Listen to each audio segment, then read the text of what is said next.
my opinion, these 9 things are something that are crucial.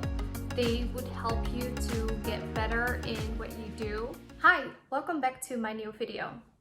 Today, I'm gonna be talking to you about what it takes to become a successful permanent makeup artist. Perseverance is really important when it comes to being or getting successful in your industry.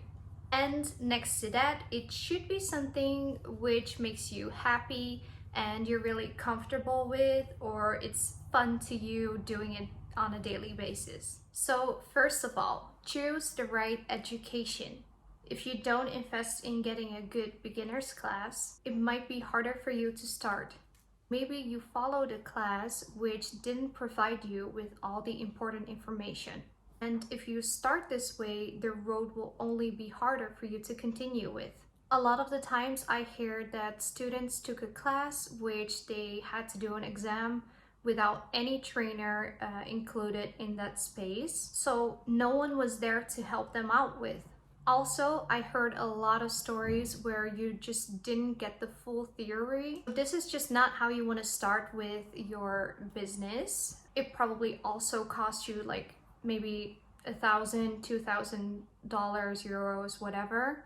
And then still you didn't get all the information you needed or all the help that you needed. Well, of course, you have to take a look at reviews from classes from different brands who provide classes for a beginner's course. Number 2, when you just finished your course, it's up to you what you do with it. It's not like somebody's gonna help you every day to continue doing permanent makeup. At the beginning, it's hard to get any content for Instagram or Facebook or your website, for example. You need more work to practice on. What I always tell my students in class is that you have 2 different groups of people.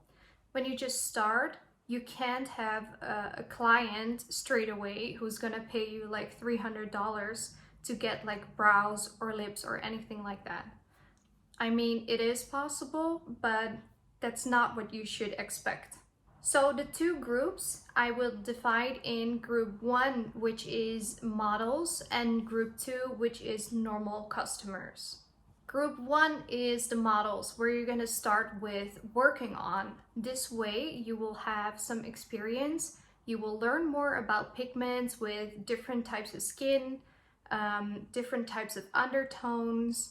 You will have more content because you got photos from before and after and like during brow mapping and stuff like that. Make sure you make enough content for that. Models always pay like a small fee. And I mean, of course, it's up to you and whatever you wish to do, or maybe what has been taught to you in training. But what I learned my students is that the models should be messaging you, for example. So if you put like a story out there or a post on your feed saying like, I need a model for photos, films, they can apply for it, and models must meet like certain requirements. For example, you don't want to have at your start a model which is like 80 years old. I'm just saying. Try to get some models under the age of 30. No old permanent makeup, no breastfeeding, not pregnant, all those requirements. Also, they give away their rights to earn money or anything from photos that you use for advertorials or on your website. When you're doing models, I would suggest that you would do up like 5 to 10 people just for your content and for your experience. So models always pay like a small fee. This is only for you to have your products and everything that you use back in a form of money which you've put into it, if I'm saying that right. So you can start finding models. The first one, for example, has to pay like 80 euros or dollars. The second one has to pay like 100 and so on. So you just raise the price per model, for example, so that you still have your income from there. Next to your models, you always have your normal customers as well. It doesn't have the requirements to be a model, and they will be seen as a normal customer, of course. What you can start with is like doing a big discount. This always drags people over the line to go there, because starting with like a high amount of money, I mean, it is possible, but I would not advise you to do that. Also, discounts work really good and well on people who just want to have the treatment but maybe cannot afford it. Next to that, psychologically, it also looks good because, yeah, who doesn't want to have a discount for like $50 or $100 or anything at all? So after doing the 5 to 10 models, you can just continue doing your clients, because then because of the content also, you will see that more clients would come over to you. Number 3, work on practice skin. It's not like that you only start doing your beginner's course and then you would learn on practice skin, like latex, for example, just for the beginning, until you've grown into your technique and you're like, oh, I'm so confident about this technique, so I don't have to practice anymore on practice skin. I mean, I know a lot of people who are in this industry for like 7 or more years, and they still work and practice on practice skin. It only helps you. And what I always tell my students is that it only takes like 5 to 10 minutes a day. I mean, maybe you would shower for 5 to 10 minutes a day. Why wouldn't you invest in getting your future better because you're getting more confident? Because of your work on latex. Those 5 to 10 minutes each day or 4 times a week would be so useful already. So never forget that you can always keep learning on latex. Number 4, get more education. It doesn't stop with just a beginner's class and after a year you would follow a master class. It doesn't stop there, especially if you want to keep continuing learning more types of treatments or more types of techniques. Anything like that is possible, but you have to keep continuing to learn. Doesn't mean that you have to learn and stay with the person which taught you to do like the beginner powder brows, for example. You can always look around and see if somebody else's work is very pretty and you're like, oh, she's also giving classes, so you might want to end up getting a class there as well. There are a lot of online trainings which can help you as well, because when you just started with the beginner's course, powder brows or lip blush, you know the technique, you have your machine, you have needles, pigments, anything to practice with already. This is just a benefit for you, and learning online can be very good as well nowadays. And with a lot of online courses, you still get a lot of help afterwards as well. Number 5. Keep your social media updated all the time. If you don't know a lot about social media platforms or how you can use them at all, then there are a lot of YouTube videos out there who would help you provide information about, for example, the platform Instagram, or about Facebook, or even photoshopping with some apps. There are a lot of ways to actually get more progression in having followers or having more interaction with your follower.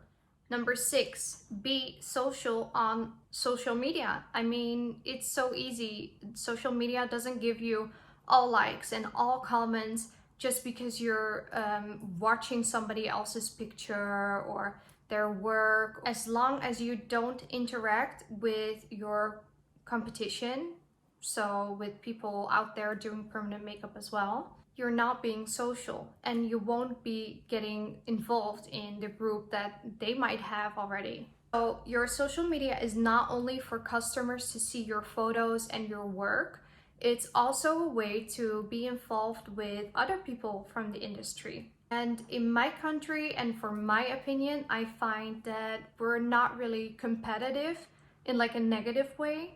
But I did hear different stories about other countries where it might be more competitive, or it might be a little backstabbing or something like that.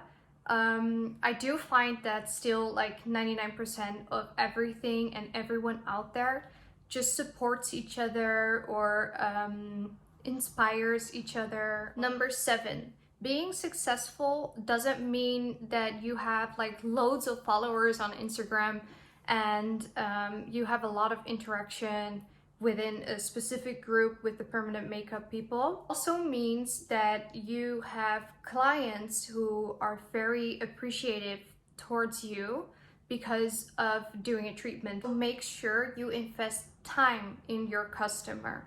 This is so important. Permanent makeup is not something you should do within like 1 hour, especially not at the beginning. Do not rush with your customer. A lot of the times people are very nervous coming in, and they feel like, oh, is it gonna hurt? What does it gonna look like? I'm scared for shape and how bold it's gonna be or how dark. And you should be the one who's gonna comfort them. It helps you getting a bond with your customer. This is really important because people get more comfortable with you, with getting the treatment done, and also they might come back for another treatment, for example, or they leave like a really good review, which helps you to get more customers in the end as well. Number 8, let your dreams be big. If you think really small, then your world might stay really small. And I know from experience that you have to build up your confidence. Maybe you've been through something or you've had like a bad experience on the job. In the end, I really feel that when you put your mind to something, that you would really accomplish this as well. You just have to put some energy in it. You just have to be busy with it on a daily basis and continuing doing what you love. I am not saying that from zero where you start, you're gonna be in like 6 months on the level of the competition that you look at when they have been working their asses off for like 7 years or even longer. I just mean that dreams should be big. Number 9, perseverance. You really have to continue on a daily basis with permanent makeup. It could be the work that you're doing on a customer, the work that you're doing on a model, the technique that you've been seeing with somebody else which you want to try out. But it can also be like work for yourself. So working on practice skin, interacting with people who are also doing permanent makeup, trying out new pigments, trying out new needles. There are 1,000 things that you can still do. So don't let me know that there's nothing to do on a daily basis with permanent makeup. And it doesn't have to be you taking a class every week or every month or anything like that. I'm not telling you to put like a lot of money into that. But when you just start off, you just have to practice,